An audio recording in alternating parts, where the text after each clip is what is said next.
தேவதூதர்கள் விசேஷமாக அசுத்த இச்சையோட மாம்சத்திற்கேற்றபடி நடந்து கர்த்தத்துவத்தை அசட்டை பண்ணுகிறவர்களை அப்படி செய்வார். இவர்கள் துணிகரக்காரர், அகங்காரிகள், மகத்துவங்களை தூஷிக்க அஞ்சாதவர்கள், அதிக பலனையும் வல்லமையையும் உடைய தேவதூதர்கள் முதலாய் கர்த்தருக்கு முன்பாக அவர்களை தூஷணமாய் குற்றப்படுத்த மாட்டார்களே. அப்போஸ்தலர் பேதுரு கள்ள போதகர்களுக்கு விரோதமாக எச்சரித்து எழுதுகிறார். அதன் பின்பு விசுவாசிகளுக்கு பொதுவான ஆலோசனைகளை சொல்லுகிறார்.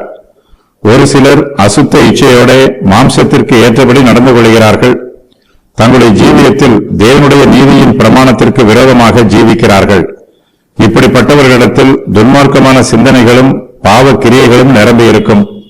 நம்மிடத்தில் அசுத்த இச்சை இருக்கும் என்றால் நம்முடைய கிரியைகளும் அசுத்தமாய் இருக்கும். தீய சிந்தனைகளை தொடர்ந்து தீய கிரியைகள் பின்பற்றி வரும். துன்மார்க்கமாய் உபதேசம் பண்ணுகிறவர்கள் அசுத்த இச்சையோடு மாம்சத்தின்படி நடந்து கொள்கிறார்கள்.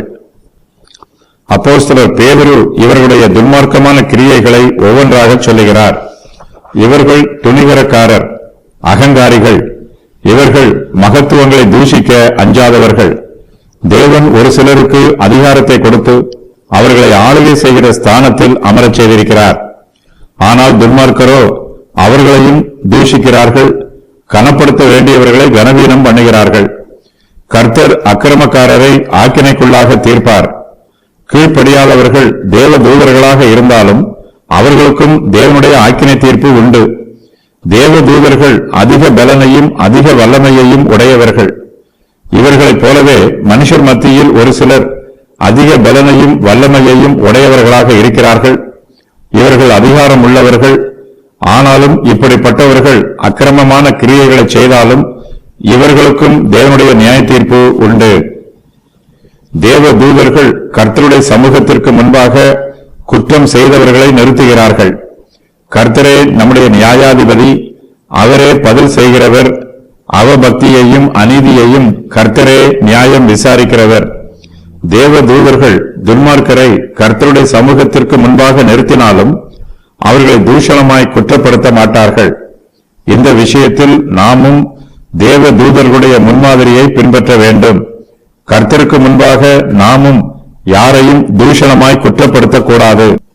தேவனே மனுஷரை நீதியாய் நியாயம் விசாரித்து துன்மார்க்கரை குற்றப்படுத்துகிறவர். நாம் மற்றவர்களை தூஷணமாய் குற்றப்படுத்தாமல் அவர்களிடத்திலும் நாம் அன்பு கூற வேண்டும். அவர்களோடு மனதுருக்கமாய் பழக வேண்டும். நம்முடைய கர்த்தர் இரக்கமும் தாழ்மையும் உள்ளவர். நாம் கர்த்தருடைய பிள்ளைகள். நம்மிடத்தில் கர்த்தருடைய இரக்கமான சுபாவங்கள் காணப்பட வேண்டும். ஆண் புணர்ச்சிக்காரரின் பாவங்கள். அசுத்த இச்சையோடு மாம்சத்திற்கு ஏற்றபடி நடந்து கொள்கிறார்கள். கர்த்தத்துவத்தை அசட்டை பண்ணுகிறார்கள். இவர்கள் துணிகரக்காரராய் இருக்கிறார்கள்.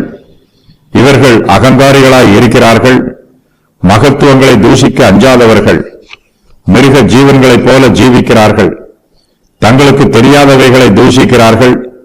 ஒரு நாள் வாழ்வை இன்பம் என்று எண்ணி வெட்கப்படாமல் வெளிப்படையாக பாவம் செய்கிறார்கள். தங்கள் வஞ்சனையில் உல்லாசமாய் வாழ்கிறார்கள். விபசார மயக்கத்தால் மயங்கி இருக்கிறார்கள். உறுதியில்லாத ஆத்துமாக்களை தந்திரமாய் பிடிக்கிறார்கள். செம்மையான வழியை விட்டு தப்பி நடக்கிறார்கள். பொருளாசையில் பழகினவர்கள். அகந்தையான வீண் வார்த்தைகளை பேசுகிறார்கள். மாம்ச இச்சைகளினாலும் காம விகாரங்களினாலும் ஜனங்களை தந்திரமாய் பிரிக்கிறார்கள். தாங்களே கேட்டுக்கு அடிமைகளாய் இருந்தும் அவர்களுக்கு சுயாதீனத்தை வாக்குத்தத்தம் பண்ணுகிறார்கள். மேலே கூறப்பட்டிருக்கும் சுபாவங்களை உடைய அக்கிரமக்காரரை தேவன் நியாய தீர்ப்பு நாளில் ஆக்கினைக்குள்ளாக தீர்க்க வேண்டும் என்று தீர்மானம் பண்ணியிருக்கிறார்.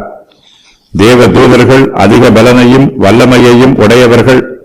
துன்மார்க்கருடைய செயல்களை குறித்தும் பாவம் செய்த தூதர்களை குறித்தும் இந்த பரிசுத்த தூதர்கள் தேவனிடத்தில் கணக்கு ஒப்புவிக்க வேண்டும்.